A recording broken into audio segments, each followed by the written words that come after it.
안녕하세요. 뉴스와 사람들입니다. 여야가 12구 참사 국정조사에 합의했지요.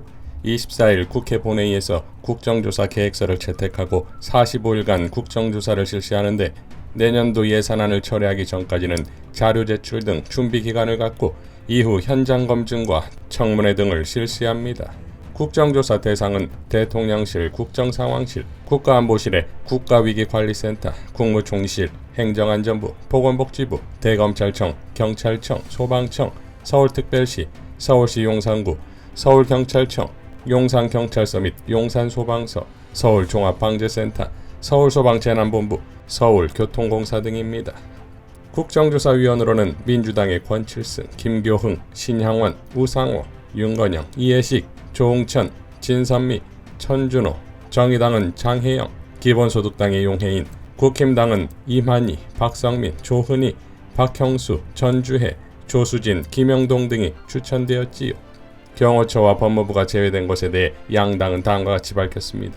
주호영은 대통령 경호처가 국정조사 대상에 빠진 것에 대해 민주당에서는 대통령실을 용산으로 이전해 사고가 난 것 아니냐는 이유에서 대통령 경호처를 국정조사 대상으로 하고자 했는데 받아들이기 어려웠다. 실질적인 진상규명, 사고 원인을 밝히는 국정조사를 하자고 요구했고 서로 정리가 됐다 라고 발언했습니다. 반면 박홍근은 국민의힘에서 예상대로 몇 가지 대상에 대해 제외시키는 것을 요청했지만 저희는 법무부는 빠져도 대검찰청은 반드시 넣어야 한다고 해서 그 부분이 반영됐다. 대통령실 이전에 따른 경찰 인력 배치 문제, 마약 수사와 관련해 경찰 인력 배치 문제가 어떻게 되는지 분명히 짚고 넘어갈 필요가 있다. 전자는 경찰청을 통해 확인하고 후자는 대검이 실질적으로 수사 지휘를 하고 있기 때문에 대검을 통해 파악해보겠다 라고 밝혔습니다.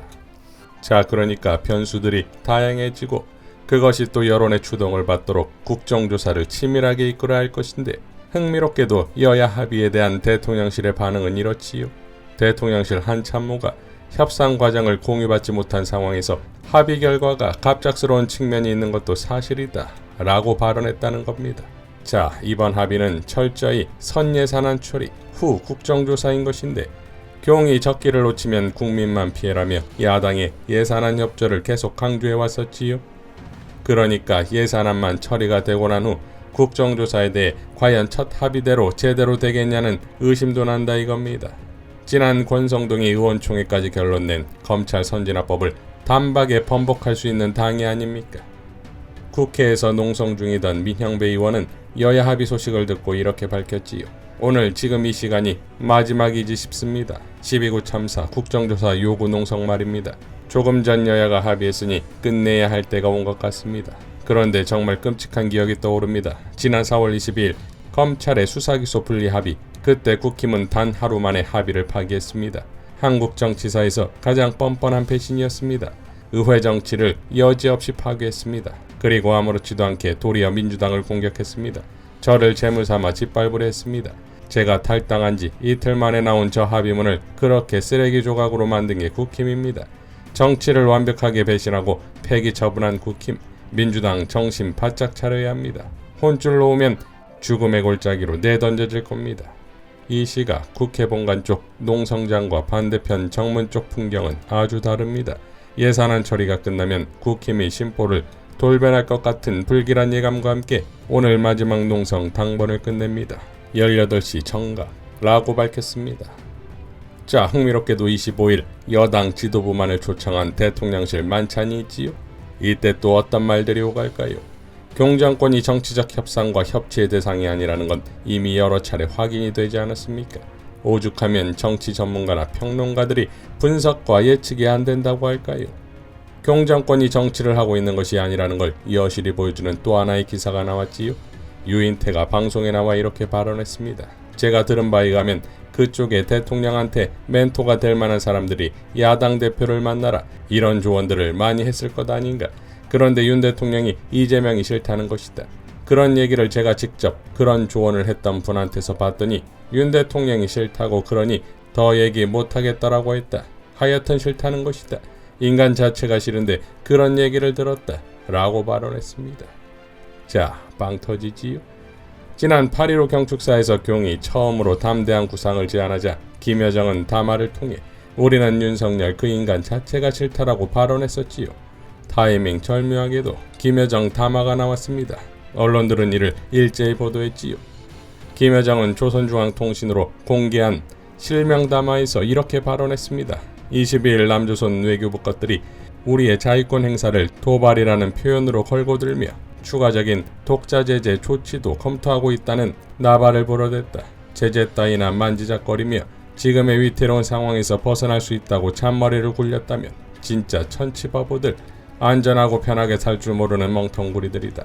무용지물과 같은 제재 따위의 상정과 추구가 아직까지도 그렇게 애착을 느낀다면 앞으로 100번이고 1000번이고 실컷 해보라. 국민들은 윤석열 저 천치바보들이 들어앉아 자꾸만 위태로운 상황을 만들어가는 정권을 왜 그대로 보고만 있는지 모를 일이다. 그래도 문재인이 앉아 해먹을 때에는 적어도 서울이 우리의 관역은 아니었다. 미국이 대조선 독자 제재를 운운하기 바쁘게 토 하나 빼놓지 않고 졸졸 따라 외우는 남조선 것들이 역겨운 추태다 라고 밝혔습니다. 자, 이에 대해 통일부는 다음과 같이 밝혔지요. 김여정 부부장이 우리 국가 원수에 대해 저급한 막말로 비난하고 초보적인 예의도 갖추지 못한 것에 대해 매우 개탄스럽게 생각한다. 현 한반도의 긴장 국면은 북한의 연이은 미사일 도발 등으로 초래되었음에도 도자기 매를 드는 식으로 우리에게 책임을 전가하려는 태도에 대해 강한 유감을 표한다. 우리 국민에 대해 반정부 투쟁을 선동하고 체제를 흔들어 보려는 불순한 기도를 강력 규탄하며 이러한 시도에 우리 국민은 누구도 동조하지 않을 것이며 오히려 북한 당국에 대한 인식만 더욱 나빠질 것이라는 점을 알아야 할 것이다 라고 밝혔습니다. 국방부 역시 김여정의 막말 담화 내용에 대해 과연 동의할 사람이 얼마나 되겠느냐, 아무도 없을 것이다 라고 밝혔다지요. 자, 북한이 남한 국민들에게 왜 이런 정권을 가만히 놔두고 있냐고 하고 이에 경정권은 우리 국민은 누구도 김여정의 말에 동조하지 않을 것이라고 하는 것이 얼마나 우픈 일입니까? 경정권 퇴진에 40만이 광장으로 나온 이유를 아직도 통일부는 모르는 것일까요?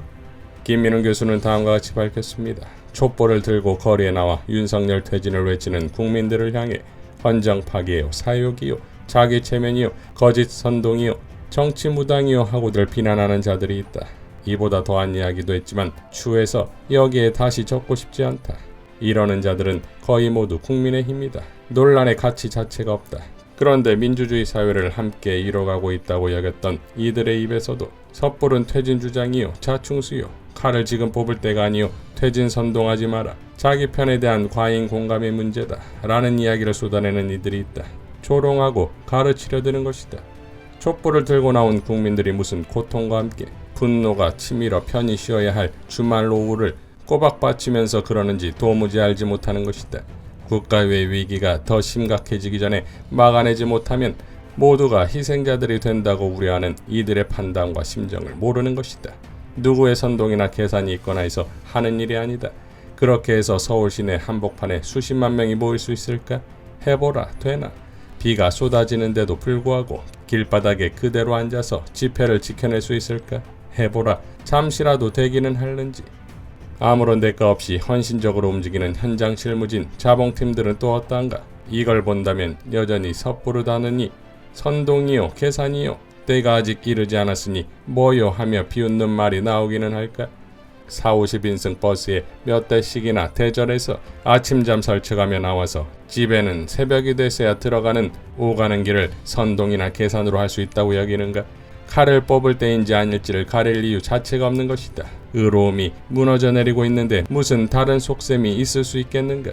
그래서 촛불을 든 국민들을 깔보고 비하하고 모독하는 이들은 밑바닥 민심에 꿈틀거리는 마그마를 보지 못하고 있는 것이자 민심의 진정성을 외면하고 있는 것이다. 촛불을 들고 거리에 쏟아져 나와 발이 부르트도록 행진을 하면서 윤석열 퇴진을 외치고 12구 이태원 참사 이후 퇴진이 추모다라고 외치는 국민들은 딱 하나의 원칙에 의해 움직이고 있다. 이건 옳지 않다. 윤석열 퇴진을 주장하면서 그게 그대로 될는지, 언제 될는지, 안 되면 어떻게 해야 하는지 그런 계산과 판단은 부차적이다. 누가 덩치 큰 자에게 길거리에서 두들겨 맞고 있으면 자신의 힘이 부족한지 맞서 싸울만 한지 따지지 않고 그대로 달려가서 어떻게든 맞고 있는 사람을 구해보겠다는 일념 하나다. 함께 두들겨 맞더라도 상관없다. 그러다 결국 함께 모여 이길 테니까. 3.1 만세 독립투쟁도 그랬고 이후 처절하게 전개되었던 독립전쟁도 계산을 하면서 했던 것인가? 일본 제국의 통치는 잘못된 것이며 나라의 주권이 바로 서는 것이 옳기 때문에 나선 것이지 않은가? 그때도 선량한 인민들을 선동함내 섣부른 독립주장이네 지금은 독립운동에 나설 때가 아니네 했던 자들과 별반 다르지 않는 자들이 도처에 궁색하게 서식하고 있다. 결국 역사를 주도하는 것은 어느 쪽일까? 우리 독립투쟁과 민주화 역사는 그걸 그대로 입증해 보여준다. 현장에 나와보지 않고 평가하고 모독하려 들지 마라. 촛불을 든 국민들의 숭고함과 위험 앞에서 입 다물게 되리라. 좀 더 현명하다면 함께하게 되리라.